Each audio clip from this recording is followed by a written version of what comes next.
Halo semuanya, selamat datang di video pembelajaran hari ini.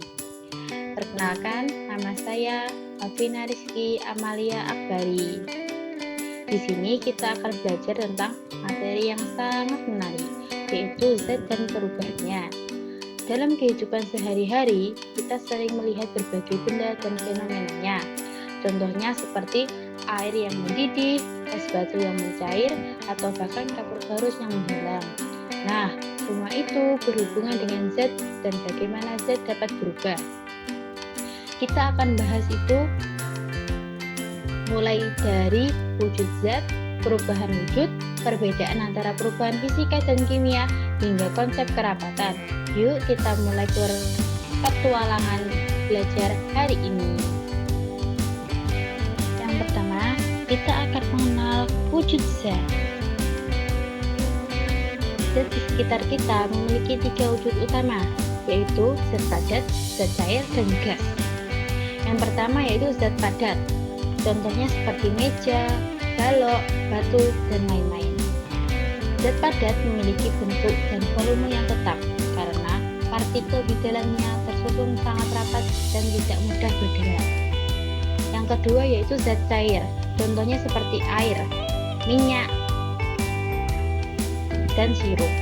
Tidak memiliki bentuk tetap, bentuknya akan mengikuti wadah yang ia tempati, tetapi volumenya tetap. Walaupun bentuknya berubah, tetapi volumenya tetap. Terus yang ketiga zat gas, contohnya seperti udara dan angin.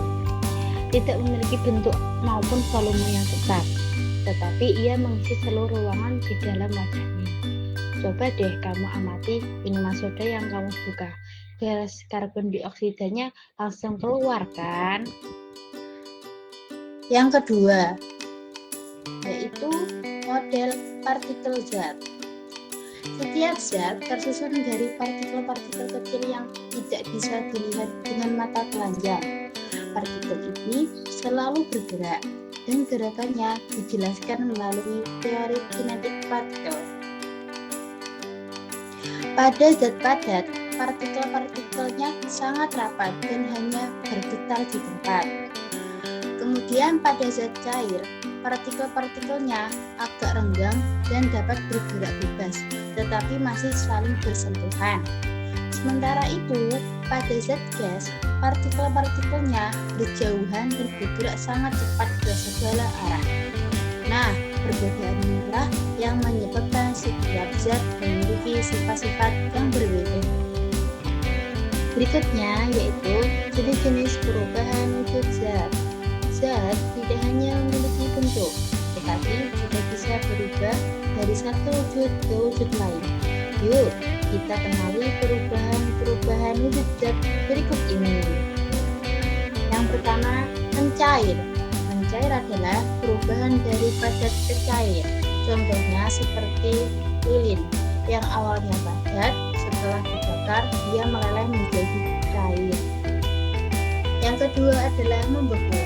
Membeku artinya perubahan dari cair ke padat. Contohnya air yang dimasukkan ke dalam freezer akan membeku dan menjadi es batu. Yang ketiga, menguap. Menguap terjadi saat cairan berubah menjadi gas. Contohnya, air yang dipanaskan akan menguap menjadi uap air ketika mendidih. Yang keempat, mengembun. Mengembun adalah perubahan dari gas menjadi cair.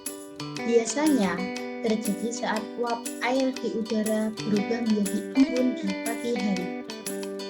Terus yang kelima, menyublim adalah perubahan dari padat langsung ke gas tanpa melewati cair.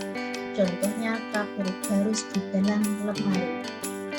Dan yang terakhir, deposisi adalah kebalikan dari menyublim, yaitu perubahan dari gas langsung menjadi padat. Contohnya adalah pembentukan salju dari uap air di udara menjadi sangat tinggi. Selanjutnya, selain perubahan wujud, zat juga bisa mengalami perubahan secara fisika atau kimia. Apa bedanya? Mari kita bahas. Pertama adalah perubahan fisika. Perubahan fisika adalah perubahan pada wujud atau bentuk zat tanpa menghasilkan zat baru. Contohnya yaitu es batu yang meleleh menjadi air. Airnya tetap, namun wujudnya saja yang berubah. Sementara itu, perubahan kimia adalah perubahan yang menghasilkan zat baru dengan komposisi dan sifat yang berbeda dari zat awal. Contohnya, kayu yang dibakar berubah menjadi abu dan asap. Itu artinya terjadi reaksi kimia. Jadi, kalau suatu perubahan menghasilkan zat baru, itulah perubahan kimia. Kalau tidak menghasilkan zat baru, itu adalah perubahan fisika. Selanjutnya, kita bahas tentang kerapatan zat. Kerapatan atau densitas menunjukkan seberapa padat partikel-partikel penyusun suatu zat. Semakin besar masanya dalam volume tertentu, maka semakin tinggi pula kerapatannya. Rumus kerapatan adalah Rho sama dengan M dibagi V, di mana Rho adalah kerapatan, M adalah massa, dan V adalah volume. Contoh, jika sebuah benda memiliki massa 200 gram dan volumenya adalah 50 cm3, maka kerapatannya adalah 40 gram per cm kubik. Konsep ini penting dalam sains dan teknologi, misalnya untuk menentukan apakah suatu benda bisa mengapung di air atau tidak.